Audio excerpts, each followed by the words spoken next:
Hi friends, welcome back to Rosy Creativity.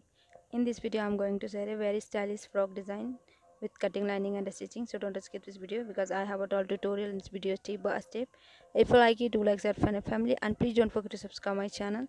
Let's starting video without taking much of your time.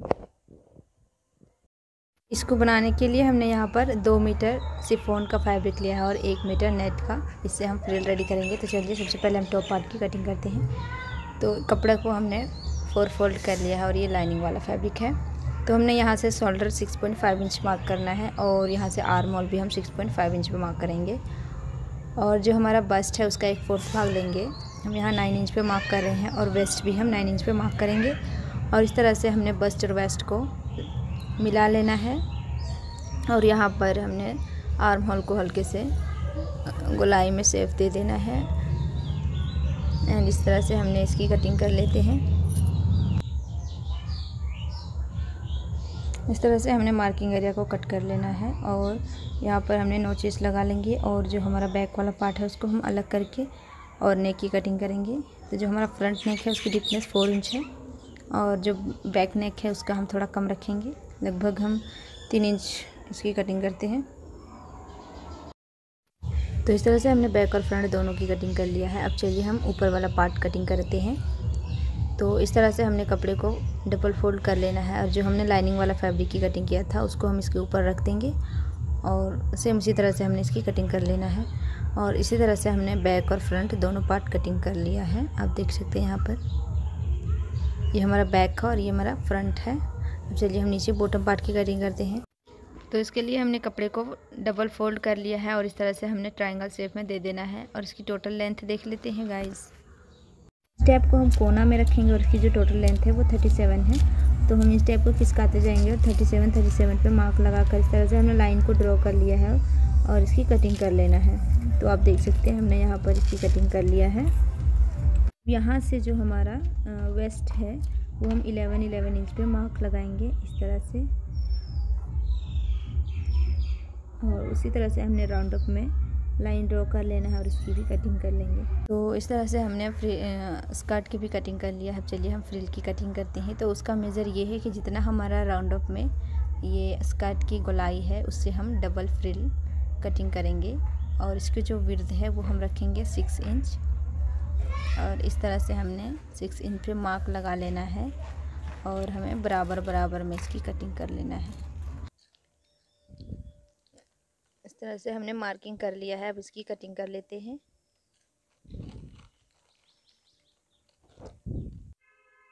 तो हमने इस तरह से काफ़ी सारी फ्रिल की कटिंग कर लेना है।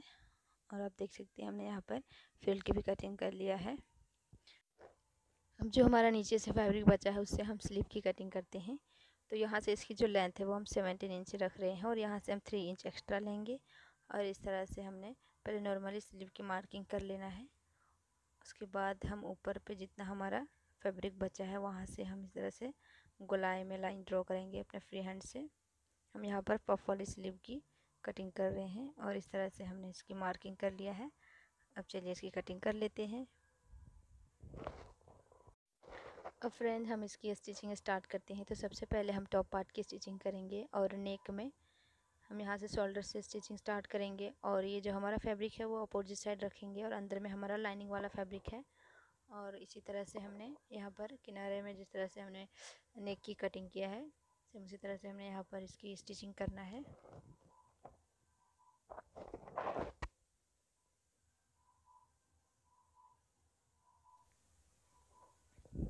उसके बाद हमने इसकी कटिंग कर लेना है। सिलाई को बचाते हुए हमने अच्छे से ये जो नेक है उसकी कटिंग कर लेते हैं।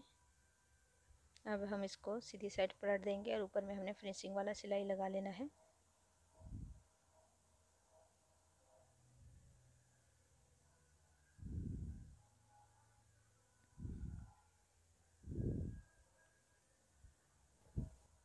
और हमने इस तरह से दोनों बैक और फ्रंट वाले नेक की स्टिचिंग कर लिया है। अब चलिए हम शोल्डर को जॉइंट करेंगे और इस तरह से हमने शोल्डर को भी जॉइंट कर लिया है। इस तरह से आप देख सकते हैं। अब चलिए हम स्लीव की स्टिचिंग करते हैं। तो सबसे पहले हम यहाँ पर पिन अप कर लेंगे इस तरह से, जो हमारा फैब्रिक है इधर उधर नहीं होगा।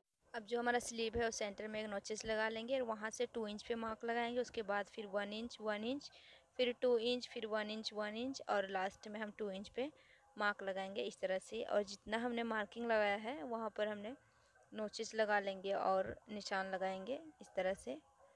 हमने इसी तरह से इसमें चुन्नटें देनी है।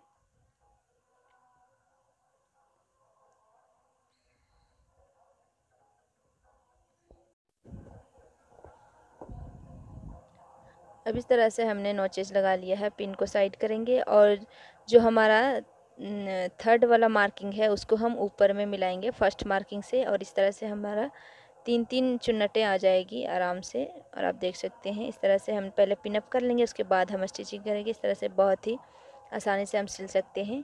तो हम जो इसको स्लीव जो स्टिचिंग स्टार्ट करेंगे तो सेंटर से हम स्टार्ट करेंगे, और जो हमने ये चुन्नटें दी है वो सीधी साइड ही देना है। इस बात का ध्यान रखना है कि जो हमारा चुन्नटें है वो सीधी साइड हो। और इसी तरह से हमने दोनों किनारे में ये चुन्नटें दे दिया है। यहाँ पर हमारा 3-3 चुन्नटें आई है और ये बहुत ही परफेक्ट पफ डिज़ाइन बनकर रेडी है। अब जो हमारा बॉटम पार्ट है, नीचे वाला भाग स्लीव का, वहाँ पर हमने ये पिंक कलर का लैस स्टिच किया है। अब हम इनर में सिलाई लगाएंगे बहुत ही आसानी तरीके से। इस तरह से हमारा टॉप पार्ट सिल के रेडी कर लेना है फर्स्ट ऑफ ऑल। और इस तरह से हमने टॉप पार्ट की स्टिचिंग कर लिया है, आप देख सकते हैं। और यहाँ पर हमने डोरी भी डाला है बांधने के लिए। अब चलिए हम नीचे बॉटम पार्ट की स्टिचिंग करते हैं। तो ये जो हमारा वेस्ट वाला पार्ट है वहाँ पर हम छोटी छोटी चुन्नटें देंगे और इस तरह से हमने इसकी स्टिचिंग कर लेना है। उसके बाद फ्रेंड जो हमने नीचे वाला फैब्रिक फ्रिल के लिए कटिंग किया था उसको दोनों साइड में हमने अच्छे से सिल लेना है। और जो हमारा स्कर्ट के बॉटम पार्ट है वहाँ पर हम इस तरह से छोटी छोटी चुन्नटें देंगे। हम यहाँ पर डायरेक्ट दे रहे हैं, आप चाहे तो पहले फ्रिल रेडी करके उसके बाद स्टिच कर सकते हैं, उस तरह से आसानी होगा। लेकिन हम यहाँ डायरेक्ट स्टिच कर रहे हैं, इस तरह से भी कोई दिक्कत नहीं है। एंड इसी तरह से हमने ऑल ओवर राउंड ये फ्रिल को स्टिच करना है। और हमने यहाँ पर ये फ्रिल लगा लिया है और जो हमारा फ्रॉक है वो बन के रेडी है। आप देख सकते हैं बहुत ही ब्यूटीफुल लुक आया है। And this is final look. If you like it, subscribe my channel, press the bell icon for future notification. Keep me a thumbs up, keep supporting guys, because I'm eagerly waiting when will my 1K subscriber be completed. See you in the next video. Then bye bye. Thanks a lot for watching.